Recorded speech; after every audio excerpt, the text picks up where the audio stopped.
Welcome to Digital Asset News. My name is Rob, and today, instead of doing a live stream, I needed to break it down what's going on with the Fed and if they're going to pivot. And there was this great interview, and it was with Mary Daly, and she is the president of the San Francisco Federal Reserve, and she was asked and answered a lot of good questions. And one of those was, will you pivot? And when will you stop? The next one was, when is restrictions enough? And what's the Fed's overall plan? Next one was, how long could you be raising rates? And this is the one that I think is most important. So if you think it's going to happen or stop anytime soon, I think you're wrong. And also, how do you know when you've gone too far? And this is one of their biggest criticisms, forward versus lagging indicators. And lastly, we're going to talk about the question was, what about the global economy and the UN calling for you to stop, and the Bank of England and other Federal Reserves across the country, across the world, which are starting to pivot. Why don't you guys, and will you pivot? So the first question is very simple. Mary Daly was asked, will you pivot and when will you stop? And this is important to understand because right now a lot of people are calling for the Fed to pivot, and they believe that they will pivot. I don't know if that is true, and I'm just going to have you listen to this snippet. It's about a minute long, and I'll be right back. We are resolute at raising the interest rate into restrictive territory so that we can bring inflation down, which is causing millions of Americans to suffer real pain, and everyone's experiencing it. It's also very damaging to the economy to have this level of inflation. So we're committed to bringing it down and staying the course until we're well and truly done. So yeah, Mary laid it out pretty eloquently there, is they are not going to pivot anytime soon. So it made a lot of sense to me. Let me know what you think about that in the comment section. But the next question is, I think what's on everybody's mind is what is restrictive enough? How far are they going to go? And what's the Fed's overall plan? So I'm going to let Mary just describe to you exactly what's going on here. Well, when we were speaking before the interview, you said that the futures market hump shape, the idea that you go up and then you come back down next year, is wrong. Yeah, I don't see that happening at all. I see us as raising to a level that we believe is restrictive enough to bring inflation down, and then holding it there until we see inflation truly get close to 2% and demonstrate that price stability is restored. So pretty much what she just said there was, look, we know that there's some problems coming up, and we know that there's some issues, but if you're thinking like a lot of different market makers and people who are taking a look at this, analysts, and saying, well, it's just going to be a big hump, it's going to go up and it's going to go back down, and that's it.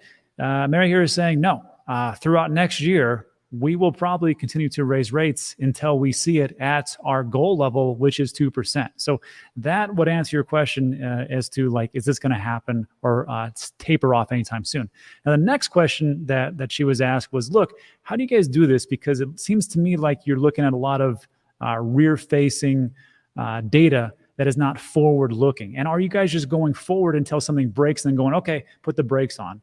And it's a pretty thoughtful answer here, so just take a listen. So we definitely don't raise rates until something breaks. We actually are forward-looking, very forward-looking. You have to be. And that's one of the things about data dependence. You can look at the data that's published. Those tend to be backward-looking. But a lot of the time I spend in my job is actually out talking to business leaders, community members, small businesses, workers, and asking, where are we in the economy? You put that together, and you're constantly calibrating through this data dependence. Two risks: not doing enough and having inflation expectations drift because inflation just won't die off, or doing too much, oversteering essentially, and causing unnecessary downturn that isn't relevant for the economy and the conditions we're trying to achieve. So we're constantly monitoring both of those risks.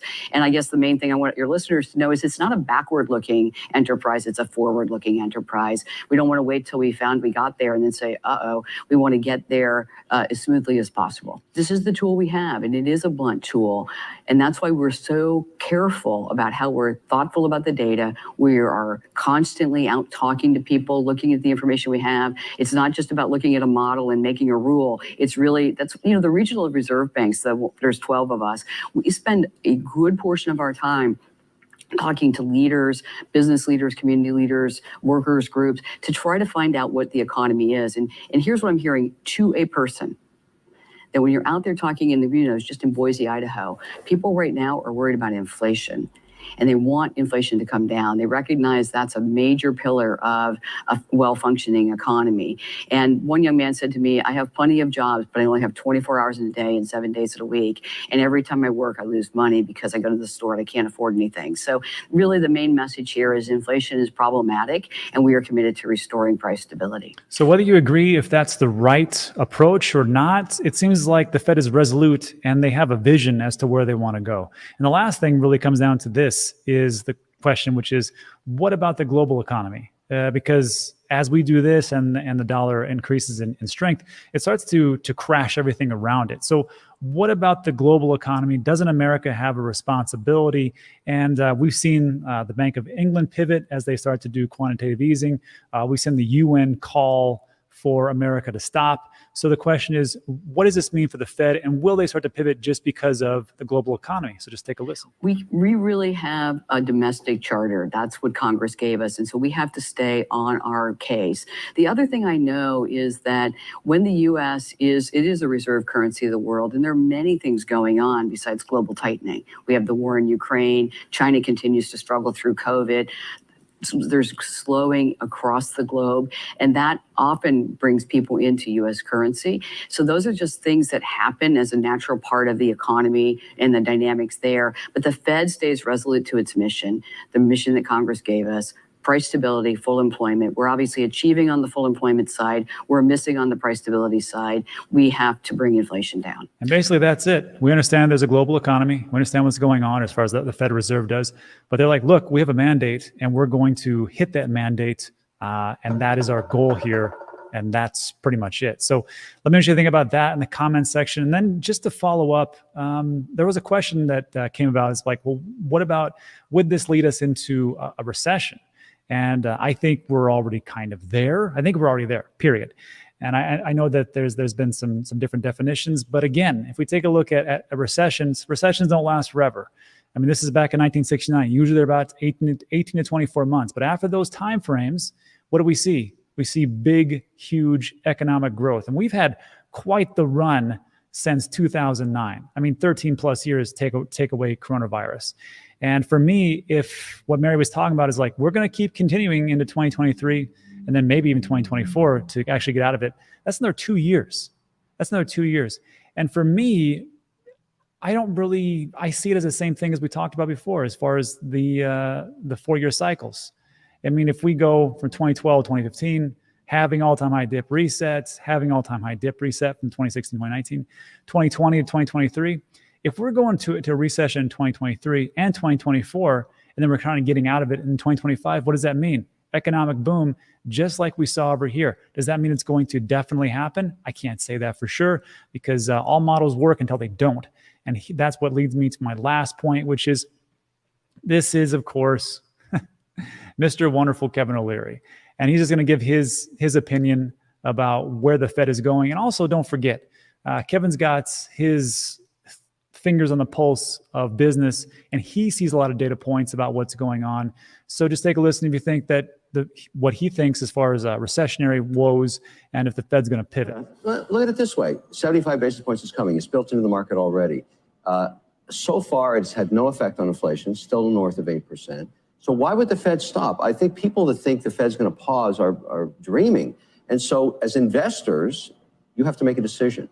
You can't time the market. You know with certainty that there are days when you make 2.5%, 3% gains. You just don't know which ones. And at some point, and I don't know when it is, maybe it's Q1, you're going to get a signal from Powell that he's going to slow down. And on that day, if you're not in the market, you'll lose 30% of the gains of what's going to happen. So I have no choice but I can't control the Fed. No one can control the Fed. I'll tell you one thing that's not disturbing me, that is really perplexing me. I have data every week on top line revenue and cash flows of private companies, over 50 of them.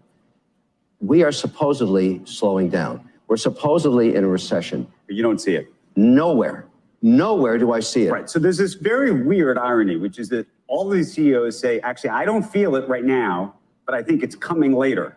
And that's where you are. Well, the Fed is in its dialogue telling me to reduce my CapEx, telling me to reduce my inventories, telling me to stop hiring people. And by the way, that seems to be working. Well, yeah, except I don't see it. I should see it. I get weekly revenue. I get weekly cash flow. We've had the best quarter ever, 17.5% pre-tax cash flow, when before the pandemic it was 15. The economy is still working. So, you know, it can take another 75 basis points. So there you go. That's from Kevin himself. Look, his business looks to be doing pretty good. I think other businesses might be doing pretty good. I think some are also lagging. And I think for people like you and me, just the basic retail investor, we may be feeling it at the pump, at the grocery store and things like that as we see inflation, which I think is why inflation should come down. Now, let me know what you think about that in the comment section. But here's what it is. And Kevin said it perfectly. Two things. First of all, you can't control it. You can't control the Fed. So just worry about the things that you can control. And what he talked about was those 10 days or those days to be in the market. There was a great piece over on CNBC, and it talks about if you get out of the market and you miss the 10 best days, how much you go down. This is a chart, shows how $10,000 invested in the S&P 500 for the 20-year period between 1999 and 2018 would have performed under various scenarios. If you fully invested, didn't touch it for 20 years, you go from 10,000 to 30,000, which is not bad for doing nothing. But average annual return, even in the dark days, you would still be up 5.6% annualized. That's year over year. If you miss the 10 best days, it drops by more than half, 2%. If you miss the 20 days, you're down. You miss the best 30 days, you're down 2.4. Miss the best 40 days, you're down 4. And so on and so forth. So for me, you might take a look at it. Time in the market is a little bit more important than timing the market. And we try to time it a little bit, but usually we're never going to hit the tops or the bottoms. And that will lead me to my very last point, which is, what I'm doing. I'm sticking around, I'm staying in, and this is what I'm doing. This is from my Coinbase account, and I buy crypto every day. Do I buy the same amount that I would when we're on, when we're on an uptrend and there's not Fed tightening and there's not fantastic inflation going around and there's some more stronger fundamentals? No, I am dollar cost averaging, but what I call micro DCAing, which is I'm still buying, but not as much as I did before. And Bitcoin, Ethereum, they're my blue chips and I buy them every single day, but it's less than what I usually would buy because I'm just waiting and I'm seeing. I don't want to be totally out of the market, but I'm not going to go all in. And there are some alts down here that I buy sometimes every day, sometimes every week, and I'll do those in a separate video. But that is it for today. Now look, I know I went a little bit long, but I wanted to make it crystal clear about where the Fed's mission is, where they see things and what's happening. There's things that we'd like to see. I just don't know if we're actually going to see them. Again, you can't fight the Fed and you want to control the things that are right in front of you that you can control. And that's it. So look, thanks so much for stopping by. I appreciate it. If you like today's video, give it a thumbs up, consider subscribing, and that's all. So I appreciate you stopping by, and I'll see you on the next one.